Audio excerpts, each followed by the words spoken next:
নমস্কার বন্ধুরা, আজকে আপনাদের জানাবো দাঁতের যে কোনো প্রকারের সমস্যা, অর্থাৎ দাঁতের গোড়ার থেকে পুঁজ পড়তে থাকা, রক্ত পড়তে থাকা, দাঁতের গোড়া খেয়ে যাওয়া, এছাড়াও দাঁতের যন্ত্রণা, দাঁতের এনামেল ক্ষয়ে যাওয়া, এই জাতীয় সমস্যার জন্য আজকে জানাবো দুটি মেডিসিনের কথা, যেটা এই সমস্ত সমস্যার জন্য খুবই কার্যকারী এবং আপনারা উপকার পেতে পারেন।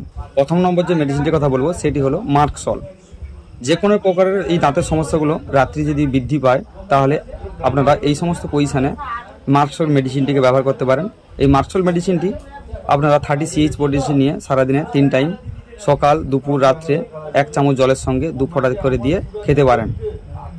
এরপর আরেকটি মেডিসিনের কথা জানাবো, সেটি হলো প্লান্টেগো মেজর।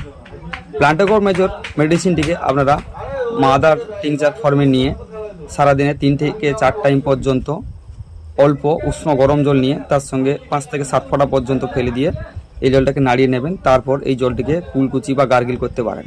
এর থেকেও আপনারা উপকার পেতে পারেন। ভিডিওটি আপাতত এই পর্যন্ত। দেখা হচ্ছে এরকম একটি নতুন একটি ইনফরমেটিভ ভিডিওর সঙ্গে।